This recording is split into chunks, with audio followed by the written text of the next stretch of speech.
खबरों के एक्सप्रेस में से आगे रुक करते हैं सियासी ढाबे का, जहां आज की सबसे दिलचस्प खबर मौजूद है। दिल्ली चुनाव से पहले सभी राजनीतिक दलों ने वादों और दावों का पिटारा खोल दिया है, जिससे कि दिल्ली की जनता को यह तय करना मुश्किल हो रहा है कि वो किधर जाए और किसके वादों पर एतबार करे। आज आम आदमी पार्टी ने अपना घोषणा पत्र जारी कर 15 गारंटियों का ऐलान किया, जिसमें महिला सुरक्षा, युवकों को रोजगार, यमुना सफाई, महंगाई से मुक्ति, छात्रों और बुजुर्गों से कई वादे किए गए। साथ ही यह भी कहा कि अगर बीजेपी सत्ता में आई तो सभी योजनाएं कर देगी बंद, जबकि बीजेपी केजरीवाल के वादों की याद दिला रही है। वहीं कांग्रेस आम आदमी पार्टी और बीजेपी दोनों को झूठा करार दे रही है। अब ये केजरीवाल की गारंटी है, आज हम 15 गारंटी जारी कर रहे हैं।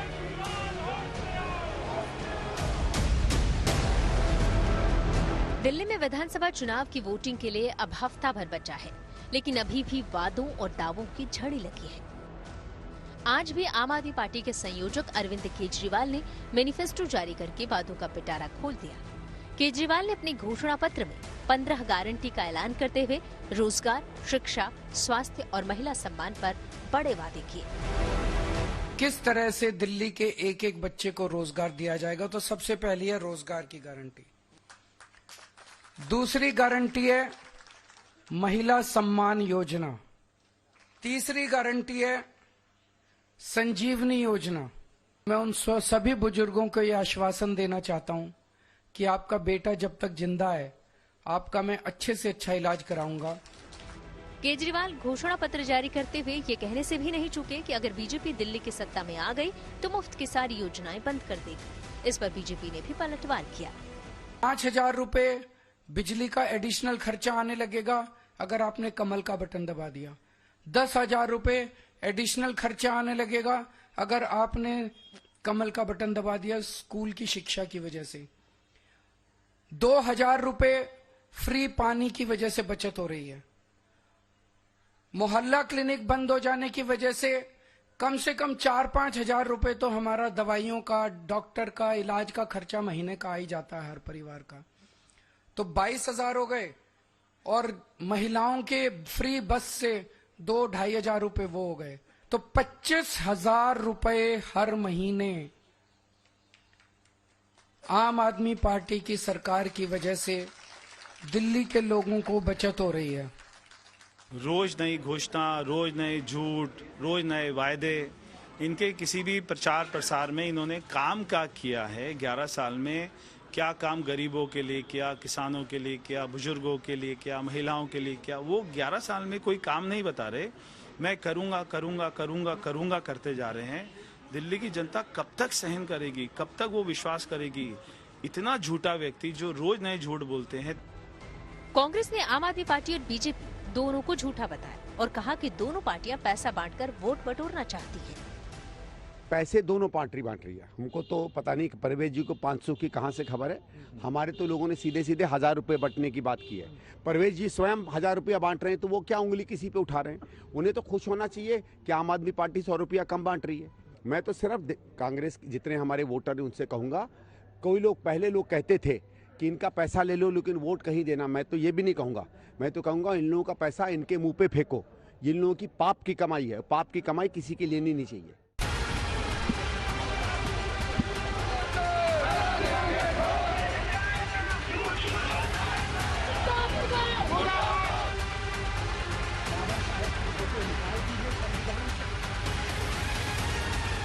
वहीं अंबेडकर के अपमान पर दिल्ली से अमृतसर तक आम आदमी पार्टी के खिलाफ प्रदर्शन हो रहे हैं। अमृतसर में हुई बाबा साहिब भीमराव अंबेडकर की मूर्ति की बेअदबी के बाद राष्ट्र राजधानी दिल्ली में भी इस मामले की गूंज सुनाई दे रही है, जहां भारतीय जनता पार्टी, आम आदमी पार्टी और दिल्ली के पूर्व मुख्यमंत्री अरविंद केजरीवाल को घेरती दिख रही है। इस समय मैं फिरोजशाह रोड की आपको तस्वीरें दिखाऊंगा, जहां दिल्ली के पूर्व मुख्यमंत्री अरविंद केजरीवाल का निवास है। उसके बाहर आप देख सकते हैं कि भारतीय जनता पार्टी के जो नेता हैं, एससी मोर्चा के जो कार्यकर्ता हैं, यहाँ पर इकट्ठे हुए हैं। आप तस्वीरों में देख सकते हैं दिल्ली बीजेपी अध्यक्ष वीरेंद्र सचदेवा हो, योगेंद्र चंदोलिया एमपी हो और साथ ही दुष्यंत गौतम भारतीय जनता पार्टी के जो नेता और कार्यकर्ता यहाँ पर इकट्ठे हुए हैं। देखिए, पंजाब में जिस तरह से बाबा साहब की प्रतिमा पर हमला किया गया है, ये संविधान पर हमला है, देश की अस्तित्व पर हमला। बाबा साहब भारत के रत्न हैं, लेकिन अरविंद केजरीवाल की सरकार, वहाँ का मुख्यमंत्री यहाँ दिल्ली में डेरा डाल के बैठा है एक जमानती अपराधी के कैंपेन के लिए। और जिस तरह की हरकत वहाँ हुई है, ये अरविंद केजरीवाल और पंजाब सरकार की सहमति के बिना हो नहीं सकता। हम सब ने एक पत्र लिखा है कि हम वहाँ जाना चाहते हैं। अरविंद केजरीवाल को माफी मांगनी चाहिए, भगवंत मान को इस्तीफा देना चाहिए। जबकि पंजाब के मुख्यमंत्री भगवंत मान कह रहे हैं कि आरोपी और उसके पीछे की साजिश का पता लगाकर सख्त कार्रवाई की जाएगी। बीजेपी केजरीवाल को अम्बेडकर विरोधी करार दे रही है तो कांग्रेस देश विरोधी। ये एक नहीं अनेक प्रहार डॉक्टर भीमराव अंबेडकर जी और उनकी सोच पर आम आदमी पार्टी ने किए हैं। इन्होंने कहा था उप मुख्यमंत्री बनाएंगे, नहीं बनाया। इन्होंने 500 बच्चों को 5 सालों में विदेश में पढ़ने के लिए भेजना था, दलित समाज के 5 बच्चों को भी नहीं भेजा है। यही नहीं, दलित का जो फंड बनता है, इन्होंने दलित समुदाय के उस फंड का भी दुरुपयोग किया। एस गिल साहब ने कहा कि सिर्फ अगर आम आदमी पार्टी अगर आएगी तो आतंकवाद और रेडिकल्स यहाँ पे बढ़ेंगे, दूसरी पार्टियों के साथ में नहीं बढ़ेंगे। ऐसा गिल साहब ने 2 फरवरी 2017 में कहा, जो कि अब सच होता जा रहा है।